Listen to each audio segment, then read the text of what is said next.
Hi everyone, my name is Madeline Levine and I work for Girls Who Code.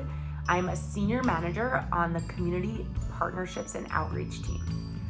So Girls Who Code, we are a nonprofit organization. We're an international nonprofit, and our goal is really to close the gender gap in tech by changing the face of what a programmer looks like and does. And so for my role as a senior manager on the Community Partnerships and Outreach team, my role is really to connect with key stakeholders in communities, such as superintendents at school districts or directors at libraries, to build really strong relationships and partnerships with them so that they can then spread awareness about our clubs program to the right people in the community and ultimately to reach more girls. And so as a senior manager, I lead a team and we do recruiting of our clubs program in the South, and then I also work with national partnerships across the United States. Our clubs program is an entirely free after-school program and curriculum for 3rd through 12th grade girls. So my job is really to just make sure that these resources become available to the students who really need it. I'm going to go through just some of the questions here. So the next one is, what education and general skills are needed for your profession? So like I said, Girls Who Code is an international nonprofit. I personally have a bachelor's in science in psychology and a minor in history, but I don't have any master's degree. While some folks on my team do have masters in nonprofit management and policy, it's not mandatory for the job. But some general skills that you need to be successful in this type of work, I would say, are definitely time management, especially in a nonprofit. There's a lot of moving pieces, and so being able to manage your time is really important. For my role specifically as a senior manager, you'll also need a lot of leadership experience. So I manage 3 folks directly, and then they manage about 5 people each as well. And so having experience leading teams and also managing a team is really important for my work. And then also I think just interpersonal skills, being able to interact with different stakeholders is really important. Like I said before, I work a lot with, teachers, parents, superintendents, but I also work internally with VPs at my organization.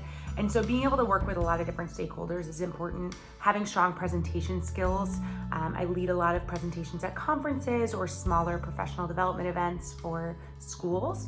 And then I also work as well with Salesforce because there's a lot of sales in my job in some ways. And so being able to track data and be able to make sure that that's updated in real time. So the next question is how your organization or company is responding to coronavirus, the coronavirus outbreak, and what makes you proud about your job at a time like this.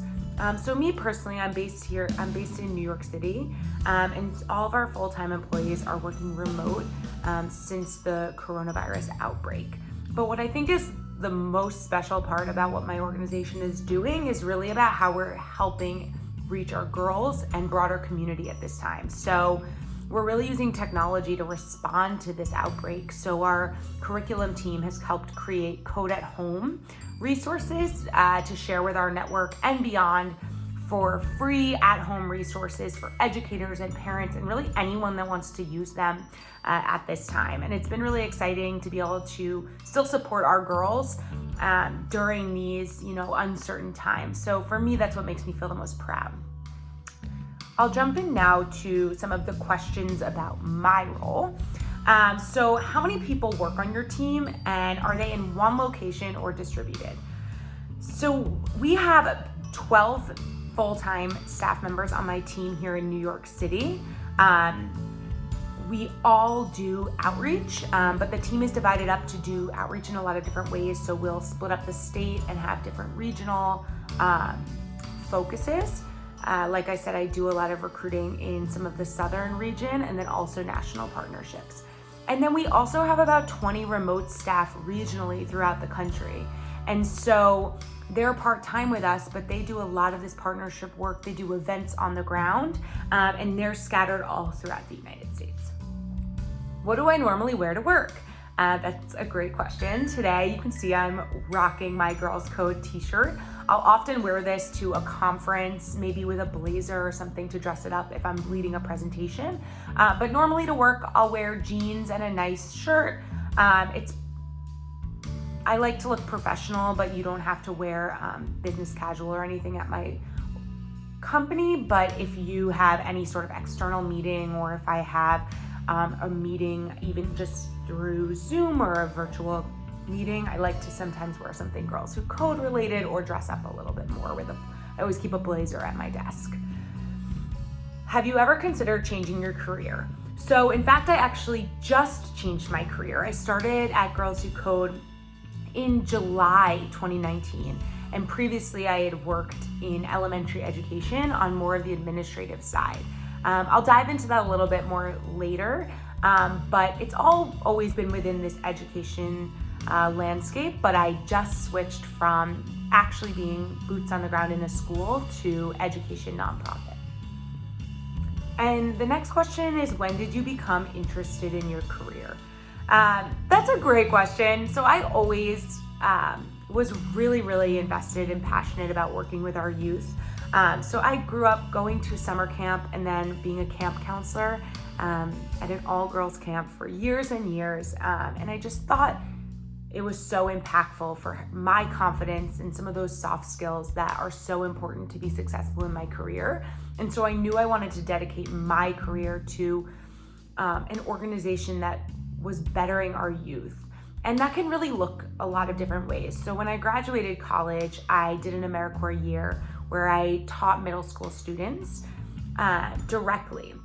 And it was so awesome to work directly with the students, but I knew that after that year, the behind the scenes stuff was definitely something that was more interesting to me.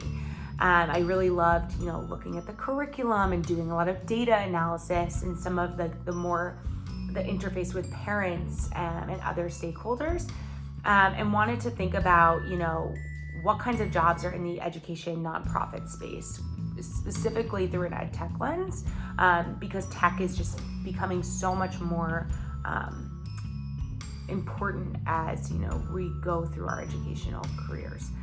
And so I thought, if I wanted to work in education, I thought it would be important to get a little more experience in a school. So for the past 5 years, I've worked in an elementary school, more on the administrative side, like I said before, and finally decided to make that change into the nonprofit space, which was really helpful for me because I've been able to use a lot of the anecdotes I have and the knowledge I have from being in a school and really be able to bring that knowledge to the work I'm doing in my nonprofit. When we're thinking about, we're working with schools, we're working specifically with teachers and administrators, and so I'm able to actually give like a firsthand account of what it is like to be boots on the ground in a school. Another question is, what is the most interesting experience you've had at work? This past fall, I did a trip to Montgomery, Alabama. The trip was originally planned to present at one of our community partners' professional development days at their school. And so it was a really great experience for me because I was able to lead a presentation in front of about 30 educators and share all about Girls Who Code's mission, talk about our partnership that we have with their district, and then also be able to really engage with the teachers and administrators that are going to be leading these clubs in Alabama. But what made the trip so exciting was that I also was able to plan a lot of in-person partner meetings. So a lot of my work is on the phone and, leading either through video call or phone calls, partner meetings where I talk to potential partners and get them excited about Girls Who Code and willing to partner with us and spread the word in their community.